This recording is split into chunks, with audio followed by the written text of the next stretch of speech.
Ahem. Oh hey, I didn't see you there. Have I mentioned that I'm from Hawaii? Growing up on the Hawaiian island of Maui, I was fed the tales of great Polynesian heroes, gods, and monsters alongside the tepid milk from my sippy cup.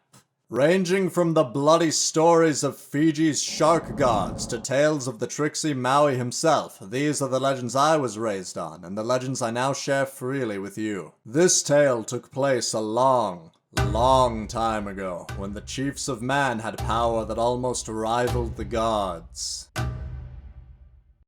Far upstream from you and I on the grand river of time, there lies a place where the chiefs who ruled over men possessed great and terrible might. They could raise the storm winds or lay them to rest, lift mighty boulders unaided, and fight for days and nights without stopping. Most of these chiefs used their powers to help their people prosper and were well loved for it. But not Chief Kahoa, known to his people as Kahoa the Cruel. Each day, he would use his might to gain what he wanted, helping no one but himself.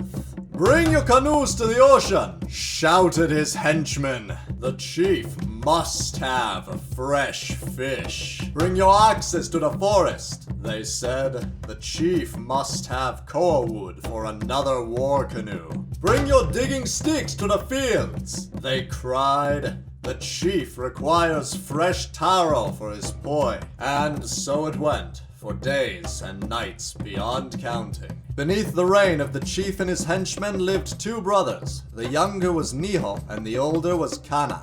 As they labored in the fields, one of the chief's men began to cruelly beat an old grandfather for working too slowly. Niho struck at the man, killing him in one furious blow. The two boys fled to their grandmother's hut, knowing only their deaths would satisfy Kahoa the Cruel. As they arrived at her doorstep, sun vanished from the sky, leaving the world colorless, lit only by moon and starlight. Their grandmother, Uli, needed no explanation. She was a goddess of sorcery and great wisdom lived in her head. "Kahoa has stolen sun from sky as punishment for what you have done," she said. "Even now, he reaches out to take moon and stars as well." And as if to prove her words, silvery light vanished and the world grew dark.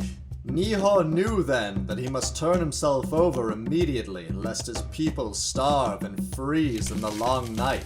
But Kana had a quicker mind than his brother, and an idea came to him. "Bruh, if we stealing sun, moon, and stars, our people will be safe and your life with them." This development too, Uli had foreseen. "You must journey towards the place where sun once rose each morning. Cold rains will fall upon you, and the wind will reach your bones. Keep going! You will see a black cliff at the edge of the sea, and on the edge of the cliff will be my sister's home." The boys began to gather up their spears and clubs, but Uli reprimanded them sternly. "Spears and clubs will only slow you down, boys, and you will die in the cold rains and driving winds. Did you forget the gift I gave you as babies? It is kupua power, god power, and spirit power. It will keep you safe." The boys set out, navigating quickly in what little light sun had left behind. The cold rains lashed at them, and Niho began to shiver. The driving winds cut them to the bone, and Niho's teeth began to chatter in his skull. He was brave and strong, but eventually he lay down and could no longer go on. Kana covered his brother with a cloak and moved forward alone. Eventually, he reached a dark cliff jutting out over a dark sea. At the edge was a house made of dark wood, and inside a blind woman sitting by the fire. "Aloha, woman who walks in darkness. It is Kana, grandson of Uli, at your door." "Come in, little grandnephew," came the muffled reply. They sat around the fire, boy and wizened woman, and spoke of sun, moon, and stars. "Kahoa has hidden them deep in a cave within the mountain with the rest of his treasures. He has placed a great white stone over the entrance that none but he can move. You will never reach them, grandnephew, for the path is well guarded." No worries, Gran Auntie. I have kupua power and will make my way up the side of the mountain. Very well.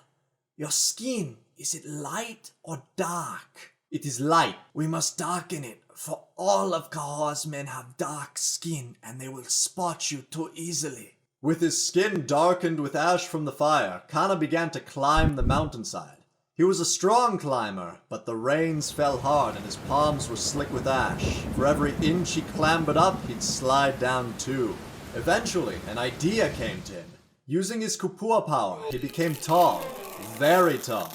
Very tall and very thin, so that he could step up the mountain in one great step. Drained, he shrank back down and hid in the wayside brushes, catching his breath. Down the path came Kahoa, broad-shouldered and strong.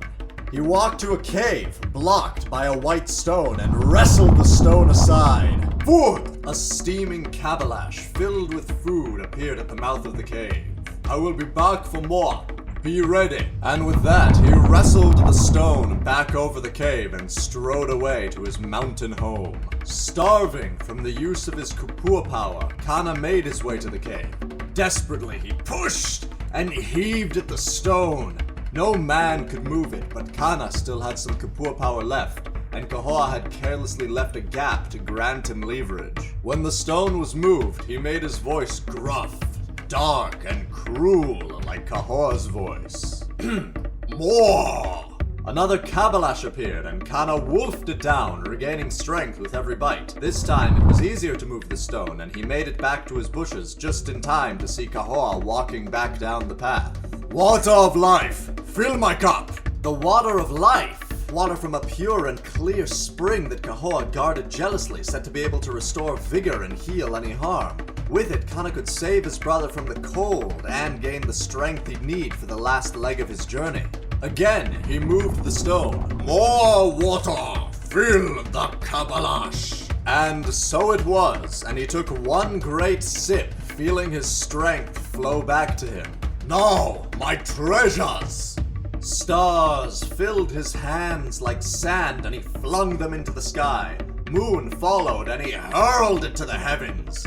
Finally, a perfect white rooster was placed in his hand, which he set aside in confusion. Do not waste my time! I demand sun! And so sun was brought forth and cast into the air with the rest. As sun's light filled the air again, the white rooster let out a mighty crow, alerting Kahoa's guards. Kana fled, but he was not fast enough. He was forced into a corner by the bristling spears of the angry men and nearly perished there, but an idea came to his mind. With his stomach full of food fit for a chief and the water of life as well, he grew as he had never grown before, becoming so tall and strong that Kahoa's men were like babies beside him. He cast them aside and climbed down the cliff, eager to bring the water of life to his brother and save him from the cold.